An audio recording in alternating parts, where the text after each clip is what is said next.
ನಮ್ಮ ಸೀಟುಗಳ ಬಗ್ಗೆ ಪುನರ್ ಪರಿಶೀಲನೆ ಮಾಡಿ ನಾಳೆ ಒಳಗಾಗಿ ತಾವು ವಿಧಾನಸಭಾ ಅಧ್ಯಕ್ಷರಾಗಿ ಒಂದು ಒಳ್ಳೆಯ ನಿರ್ಣಯ ತಗೋಬೇಕಂತೇಳಿ ನಾವು ಅತ್ಯಂತ ಕಳಕಳಿಯಿಂದ ತಮ್ಮಲ್ಲಿ ಪ್ರಾರ್ಥನೆ ಮಾಡ್ತೀವಿ. ಒಂದು ನಿಮಿಷ ಎಲ್ಲರೂ ಒಂದ್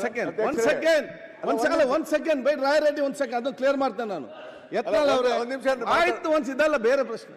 ಯತ್ನಾಳ್ ಅವರೇ ನೋಡಿ, ಮೊನ್ನೆ ನಾವು ಸೀನಿಯರ್ ಇದ್ದೇವೆ, ನಮಗೆ ಲಾಸ್ಟಲ್ಲಿ ತಾವು ಸೀಟು ಕೊಟ್ಟಿದ್ರೆ ತಾವು ಈ ಮೊನ್ನೆ ಕೂಡ ಎಲ್ಲಿ ಹೊತ್ತು ಕೂಡ ಹೇಳ್ತಾ ಇದ್ರಿ. ನಾನು ಸ್ಪಷ್ಟ ಬರ್ತೇನೆ, ರಾಜ್ಯದಲ್ಲಿ ಸೀನಿಯರ್ ಜೂನಿಯರ್ ಅಂತ ಇಲ್ಲ. ಅಧಿಕಾರ ಇದ್ದವನೇ ಸೀನಿಯರ್, ಅಧಿಕಾರ ಇಲ್ಲದವನು ಜೂನಿಯರ್. ನಾವು ಹೇಳ್ದು ಕೇಳಿ ಒಂದು ಸೆಕೆಂಡ್ ನಾನೊಂದು ಹೇಳ್ದು ಕೇಳಿ ಇಲ್ಲಿ. ಆಯ್ತು, ಒಂದು ಹೇಳ್ದು ಕೇಳಿ. ನಾವು ಇಲ್ಲಿ ಸೀಟು ಕೊಡುವಾಗ ಸೀನಿಯಾರಿಟಿ ನೋಡಿ ಕೊಡುದಲ್ಲ.